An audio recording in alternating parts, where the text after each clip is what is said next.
Boker Tov, Shavua Tov, Mazal Tov, Terbchot Saadov. On entame la période de la Avelut du Homer, c'est-à-dire pour la mort des 24 000 élèves de Rabbi Akiva qui a eu lieu pendant cette période.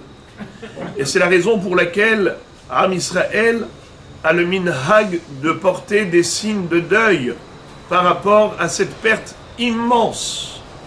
La disparition de 24 000 Talmidei Chachamim, qui étaient les élèves de Rabbi Akiva, a entraîné un vide, un trou béant sur le plan spirituel. Comme dit la Gemara dans Yevamot, Naasa ha'olam shamem. Le monde était en ruine, délabré sur le plan Torah. Il n'y avait plus de Torah. Vous imaginez un petit peu ce que c'est que 1000 Talmidei Chachamim, 24 000, et du niveau de cette envergure d'être élève de Rabbi Akiva.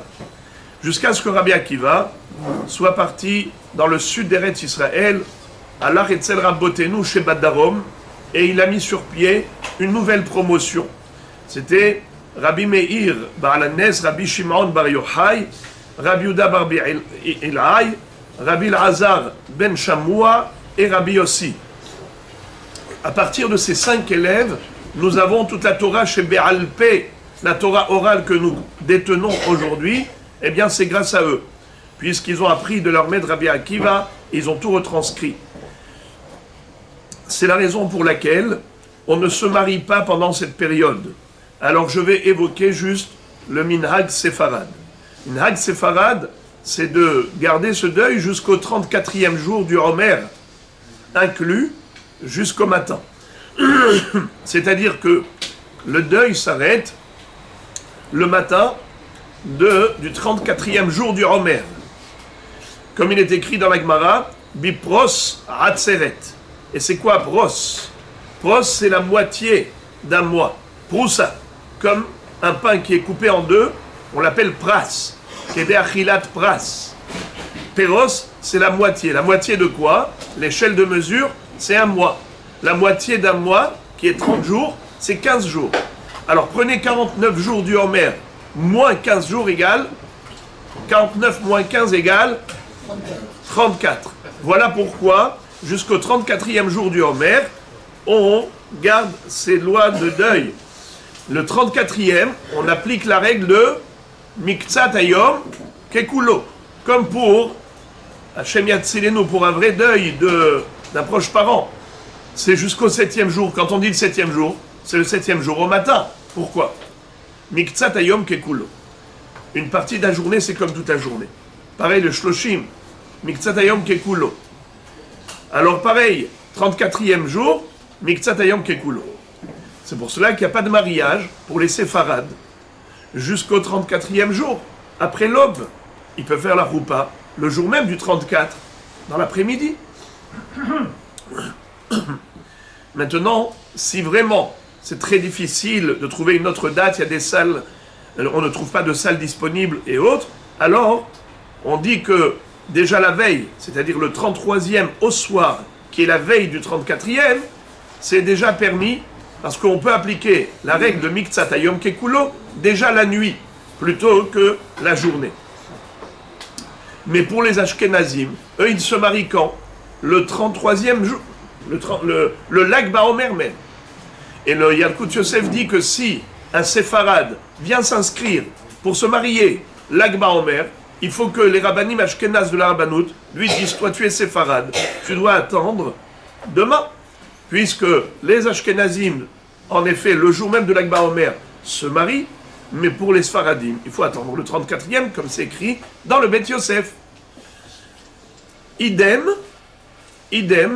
pour la tisporet.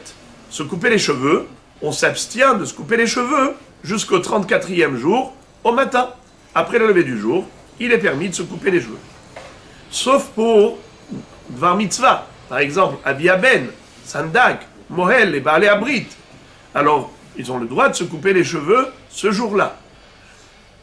Également, lorsque les dames est-ce que les dames sont tenues de s'abstenir de se couper les cheveux? Les femmes ne sont pas concernées par cette interdiction, nous dit Yalkut Yosef, il n'y a pas de minhag pour les dames. Concernant la musique, aujourd'hui encore, le Rav Yosef dit que c'est permis parce qu'aujourd'hui on est Isrohag, on est le lendemain de la fête de Pessah. Alors, à titre de Isrohag, comme c'est une mitzvah de se réjouir, alors on a le droit d'écouter de la musique aujourd'hui. Ce qui est également le cas pour tout ce qui est Seudat Mitzvah. Par exemple, Brit Mila, le Bar Mitzvah qui tombe en son temps, eh bien on a le droit d'écouter de la musique. Siyum Masechet, on aurait le droit d'écouter la musique. Dans cette période de Sfirat HaOmer. C'est un grand hidouche de dire que, étant donné que c'est pour une mitzvah, il n'y a pas de minhag. Parce que tout c'est à la fois du deuil, c'est à titre de minhag. Eh bien, il n'y a pas de minhag par rapport à une mitzvah. Mais si ce n'est pas avec de la musique, on a le droit de chanter verbalement, oralement, sans musique, sans problème. À plus forte raison, pendant la tfila. La tfila doit se faire dans la joie. Bevet Elokim nehalech beragesh. C'est la raison pour laquelle tout ce qui est mitzvah, en effet, doit se faire dans la simra. Shehianu. Est-ce qu'on a le droit de réciter la bracha de Shehianu? Réponse, dit-il, oui.